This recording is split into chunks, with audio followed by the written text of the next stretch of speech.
वक्फ संशोधन बिल का जबरदस्त तरीके से विरोध हुआ। विपक्ष ने बहुत सारे सवाल उठाए थे। 5 तारीख को यानी कि 5 दिसंबर को जो रजिस्ट्रेशन करने की आखिरी तारीख थी वो अब ख़त्म हो चुकी है। हालांकि जो सरकार की तरफ से अब कहा गया है और सुप्रीम कोर्ट की तरफ से भी यही बात कही गई थी, क्योंकि कानून में इस बात का जिक्र था जो संशोधन हुआ कि 6 महीने के अंदर ही यानी कि 5 दिसंबर तक ही आप रजिस्ट्रेशन करा सकते हैं। वो मियाद अब खत्म हो गई है। इकरा हसन हमारे साथ मौजूद है, समाजवादी पार्टी की सांसद। इकरा, आपने तो मुलाकात भी की थी किरण रिजिजू जो अल्पसंख्यक कार्य मंत्री है, उनकी तरफ से उस वक्त क्या कहा गया था और आज जो उनकी तरफ से क्योंकि स्पष्टीकरण एक आया है, क्योंकि कई लोग ये सोच रहे थे कि शायद मियाद को बढ़ा दिया गया है। उन्होंने कहा कि जो कानून में है संशोधन जो हुआ था 6 महीने वही रखा गया है, इससे ज़्यादा कुछ नहीं है। जी, हम लोग मिले थे उनसे इस विषय को लेकर और ये बहुत ही गंभीर मामला है, क्योंकि अब तक जो जितनी प्रॉपर्टीज़ हैं उनमें से शायद सिर्फ 30% के लगभग ही अपलोड हो पाई हैं। मैं बताऊं आपको, 1,51,000 का रजिस्ट्रेशन हुआ है। ये बयान है किरण रिजिजू का। तकरीबन 9 लाख माना जाता है कि वक्फी प्रॉपर्टी है और उसमें से 1,51,000 का रजिस्ट्रेशन हुआ है। तो वो नंबर बहुत ही कम है और इससे जो एक हाहाकार मचेगा, विवाद में सारी जितनी भी ये वक्फ की प्रॉपर्टीज हैं वो पड़ेंगी, उससे कहीं ना कहीं हमारे देश की जो सेक्युलर फैब्रिक है उस पर भी फर्क पड़ेगा। तो ये बहुत ही गंभीर विषय है और इसे लेकर हम माइनॉरिटी अफेयर्स मिनिस्टर से मिले थे। उनसे जो जानकारी मिली, उन्होंने यही कहा था कि वो टाइम लिमिट नहीं बढ़ा सकते क्योंकि वो एक्ट का हिस्सा है। वो ट्राइब्यूनल के जरिए उस प्रोसेस को इजी कर सकते हैं 2-3 महीने के लिए। हमसे उन्होंने कहा था 6 महीने की वो अवधि दे देंगे, जिस पे मैंने उनसे पूछा था कि किस तरीके से, क्योंकि ट्राइब्यूनल के जरिए जाने का मतलब है एक दूसरी प्रक्रिया का, कोर्ट कचहरी की प्रक्रिया होती है वो। तो उन्होंने कहा अब वही तरीका है, अब हम अवधि तो नहीं बढ़ा सकते क्योंकि उसके लिए एक्ट को दोबारा अमेंड करना पड़ेगा, जो संभव नहीं है। तो जो शुरू से हम लोग बात कर रहे थे जब इस एक्ट का विरोध हो रहा था, वो यही था कि हमें सरकार की नीयत पे शक है और अगर सरकार टाइम रहते लोगों को वक्त देती, मौका देती कि सभी 100% प्रॉपर्टीज रजिस्टर हो गई हैं, तो शायद हम समझते कि सरकार कुछ भला करना चाह रही थी। कमी रह गई, क्यों नहीं हो पाई रजिस्ट्रेशन, क्या वजह रही? देखिए, डिजिटल इंडिया का जो ख्वाब दिखाया जा रहा है वो सिर्फ ख्वाब ही है। धरातल पर हमारे पास उतनी संसाधन नहीं है, सुविधाएं नहीं है जिससे हम सब चीज़ें डिजिटलाइज करा सके।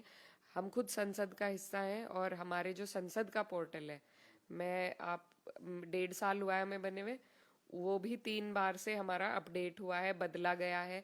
तो जब जो सांसद हैं देश के, उन्हीं के पोर्टल नहीं चल पा रहे हैं, तो आप समझिए और किसी भी सरकारी दफ्तर के पोर्टल से हम क्या उम्मीद कर सकते हैं। आप ये कह रहे हैं कि जो डिजिटल जिस तरह से जो बात कही जा रही थी कि भाई इसको किया जाए, लेकिन सरकार की वजह से नहीं हो पाई ये रजिस्ट्रेशन, आप ये सरकार पर आरोप लगा रही है? नहीं, देखिए, सीधा आरोप तो नहीं, लेकिन जिम्मेदारी तो बैठती है, क्योंकि हमारे देश में उस तरह की अभी सुविधाएं उपलब्ध नहीं है कि इतनी कम अवधि में इतने बड़े तादाद पे रजिस्ट्रेशन हो सके। ऐसा हो ही नहीं सकता। कई बार हमने शिकायतें भी सुनी कि वो पोर्टल अपलोड ही नहीं कर पाता था, पोर्टल कोलैप्स हो जाता था, एक साथ कई लोग अगर अपलोड कर रहे हैं तो वो नहीं ले पाता था उतना बोझ। तो ये सारी चीज़ें तकनीकी चीज़ें भी हैं और इसी वजह से अब तक कम ही प्रॉपर्टीज रजिस्टर हो पाई हैं। आप उम्मीद करते हैं कि सरकार इस मामले में संशोधन कर सकती है, क्योंकि एक एक्ट का हिस्सा है, 6 महीने की अवधि एक्ट का हिस्सा थी, तो उसमें बगैर संशोधन के आप आगे नहीं बढ़ सकते। इस मामले में क्योंकि पहले आप विरोध कर रहे थे संशोधन नहीं होना चाहिए, इस मामले में आप ये कहते हैं, ये मांग करते हैं कि संशोधन किया जाए? जी, तारीख बढ़ने के लिए अगर संशोधन हो तो वही असली राहत तो वही है। ट्राइब्यूनल का जो रास्ता है वो तो वैसे भी उपलब्ध है ही, उसमें सरकार की तरफ से कोई राहत नहीं मिल रही है। ये मैं आपको बता दूं कि ट्राइब्यूनल के जरिए तो जा ही सकते हैं, वो एक बहुत लंबा और पेचीदा प्रोसेस है, कोर्ट कचहरी जैसा, तो उसके जरिए तो जा ही सकते हैं। लेकिन जो पोर्टल का एक सुलभ सुविधा सरकार ने दी थी, उसकी अवधि खत्म हो गई है। अब उन्होंने बस पोर्टल का, ट्राइब्यूनल का बहाना लिया है। तो असली चीज तो यही है कि अगर वो टाइम की अवधि बढ़ाएं तभी सब लोगों को कुछ सुविधा मिल पाएगी। क्या करेंगे अब आप लोग? उस वक्त तो बहुत विरोध हुआ था, ये तो बहुत सारी प्रॉपर्टी रह ही गई, आपको कोई शक है सरकार की नीयत पर, और आप लोग क्या करेंगे? देखिए, शक तो हमें पहले दिन से ही था कि सरकार जिस नीयत से ये काम कर रही है, वो नहीं चाहती कि वक्फ की जो प्रॉपर्टीज है उन पे कब्जा करने की ही नीयत से सारी चीजें हो रही थी। लेकिन फिर कई जस्टिफिकेशन सरकार के लोगों की तरफ से भी आए, तो हमें भी लगा कि शायद हो सकता है ऐसा ना हो। लेकिन अब जो चीजें खुलकर सामने आई है कि पोर्टल तो बंद हो गया है और अब एक्सटेंशन मिलेगा नहीं, तो उससे साफ जाहिर है कि जो डर हम सब के मन में पहले दिन से था वो जायज था, और सरकार ही नहीं चाहती कि सारी प्रॉपर्टीज अपलोड हो। और कहीं ना कहीं अब बाकी जो प्रॉपर्टीज रह जाएंगी उस पर कोई भी सरकार का आदमी क्लेम डालकर उन्हें विवाद में उलझा लेगा, और ये भी एक्ट का हिस्सा है कि जो प्रॉपर्टी विवादित होगी फिर उसकी वक्फ का स्टेटस उसका खत्म हो जाएगा। तो यही मंशा शुरू से रही थी और ये मंशा आज उभर कर सामने आ रही है। आप लोग क्या करेंगे? संसद चल रही है अब तो।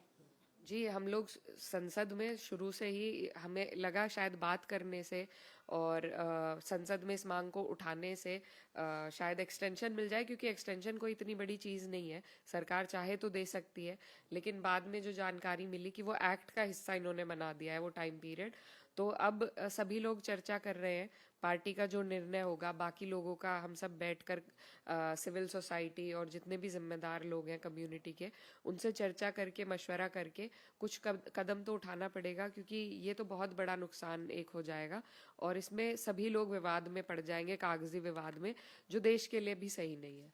एक और इशू है, लगातार जो इंडिगो की जो फ्लाइट है वो कैंसिल हो गई। अगले 10 दिनों तक तो अब वो उड़ान ही नहीं भरेगी, और हमने एयरपोर्ट के हालात देखे, दिल्ली हो या साउथ के तमाम जगहों पर इसी तरह की, भोपाल, तमाम जगहों पर इस तरह की तस्वीरें आई।